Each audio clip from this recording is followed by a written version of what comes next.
প্রিয় ছাত্রছাত্রীবৃন্দ, আজকে আমি উচ্চ মাধ্যমিক 2025 শিক্ষা বিজ্ঞান বিষয়ের সম্পূর্ণ সাজেশান তোমাদের সামনে তুলে ধরলাম।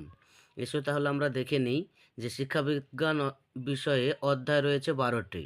প্রথম থেকে 8 পর্যন্ত অধ্যায়ে প্রশ্ন আসবে 8 নম্বর মানের, আর 9 থেকে 12 4 নম্বর মানের।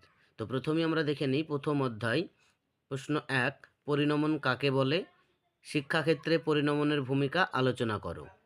2, শিখন কাকে বলে? এর বৈশিষ্ট্য ও স্তরগুলি আলোচনা করো। 3, আগ্রহ কাকে বলে? এর বৈশিষ্ট্য লেখো, শিক্ষাক্ষেত্রে আগ্রহের ভূমিকা লেখো। 4, ক্ষমতা কাকে বলে? থাস্টনের বহু উপাদান তত্ত্ব চিত্রসহ আলোচনা করো। 5, সাধারণ মানসিক ক্ষমতা কাকে বলে? সাধারণ মানসিক ক্ষমতার বৈশিষ্ট্যগুলি লেখো, শিক্ষাক্ষেত্রে স্পিয়ারম্যানের দ্বিউপাদান তত্ত্বের গুরুত্ব আলোচনা করো। দ্বিতীয় অধ্যায় 1, শিখনের কৌশল হিসেবে স্কিনার বক্স কি? সংক্ষেপে স্কিনার বক্সের পরীক্ষাটি বর্ণনা করো। 2, থর্নডাইকের শিখনের সূত্রগুলি লেখো এবং শিক্ষাক্ষেত্রে এর গুরুত্ব আলোচনা করো। 3, প্রচেষ্টা ও ভুলের মাধ্যমে শিখনের বৈশিষ্ট্যগুলি আলোচনা করো। 4, অন্তর্দৃষ্টিমূলক শিখন বলতে কী বোঝো?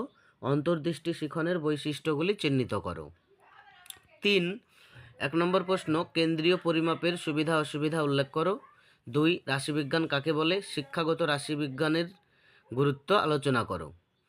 3, মোড নির্ণয় ও মধ্যমা নির্ণয়, যে কোনো একটি অঙ্ক করতে হবে। চতুর্থ অধ্যায় 1, শিক্ষায় সম সুযোগের ধারণাটি আলোচনা করো। 2, ভারতীয় সংবিধানে বর্ণিত শিক্ষা সংক্রান্ত সুপারিশগুলি উল্লেখ করো।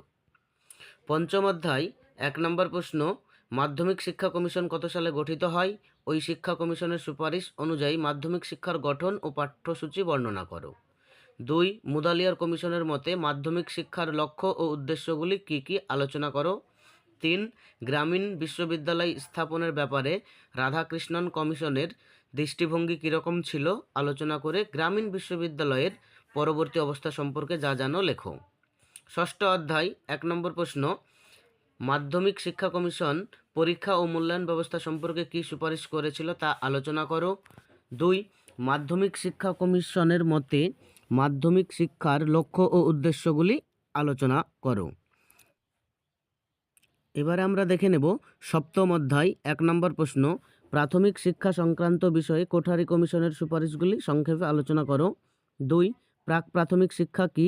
প্রাথমিক স্তরের শিক্ষার উদ্দেশ্য, কাঠামো ও পাঠ্যক্রম সম্পর্কে কমিশনের সুপারিশগুলি উল্লেখ করো। 3, কোঠারি কমিশনের সুপারিশ অনুসারে প্রাথমিক শিক্ষার পাঠ্যক্রম বিষয়ে আলোচনা করো। 4, কোঠারি কমিশনের সুপারিশ অনুসারে মাধ্যমিক শিক্ষার কাঠামো ও পাঠ্যক্রম সম্পর্কে আলোচনা করো। বৃত্তিমুখী ও কারিগরি শিক্ষার মধ্যে সম্পর্ক কি নিরূপণ করো। 8, 1 নম্বর প্রশ্ন, জাতীয় শিক্ষানীতি ও রামমূর্তি কমিটির পর্যালোচনার প্রেক্ষিতে জনার্দন কমিটির সুপারিশগুলি কী? 2, জাতীয় শিক্ষানীতি সম্পর্কে তোমার মতামত ব্যক্ত করো। 3, জাতীয় ব্যবস্থায় শিক্ষা সম্পর্কে জাতীয় শিক্ষানীতি 1986 এর প্রস্তাবগুলি উল্লেখ করো, বা 1986 সালের জাতীয় শিক্ষানীতিতে অপারেশন ব্ল্যাকবোর্ড ও নবোদয় বিদ্যালয় গঠনের ক্ষেত্রে কী কী সুপারিশের কথা বলা হয়েছে। এবারে আমরা দেখে নেব নবম অধ্যায়, অর্থাৎ এখান থেকে প্রশ্নের মান শুরু হবে 4। 1, দৃষ্টিহীন শিশুদের শিক্ষার প্রধান উদ্দেশ্যগুলি কী? 2, ব্রেইল পদ্ধতির উপর সংক্ষিপ্ত টিকা লেখো। 3, প্রতিবন্ধী শিশুদের শিক্ষার সমস্যাগুলি উল্লেখ করো। 4, অন্ধ শিশুদের শিক্ষা পদ্ধতিগুলি আলোচনা করো। 5, দৃষ্টিহীন শিক্ষার্থীদের শিক্ষাদানের পদ্ধতিগুলি আলোচনা করো। এবার আমরা দেখে নেব দশম অধ্যায় 1 নম্বর প্রশ্ন, সর্বজনীন প্রাথমিক শিক্ষার লক্ষ্যে পৌঁছানোর জন্য গুরুত্বপূর্ণ 4টি পদক্ষেপ বা প্রয়োজনীয়তা সংক্ষেপে লেখো। 2, সর্বশিক্ষা অভিযানের যে কোনো 4টি মূল আদর্শ বা কর্মসূচি উল্লেখ করো। 3, বয়স্ক শিক্ষায় কী কী সমস্যা আছে, সমাধানের পথগুলি উল্লেখ করো। 4, সর্বশিক্ষা অভিযান সফল করতে পশ্চিমবঙ্গ সরকারের উদ্যোগ বা পদক্ষেপগুলি আলোচনা করো। এবার আমরা দেখে নেব একাদশ অধ্যায় 1 নম্বর প্রশ্ন, শিক্ষার একটি উদ্দেশ্য হলো একত্রে বসবাসের জন্য শিক্ষা।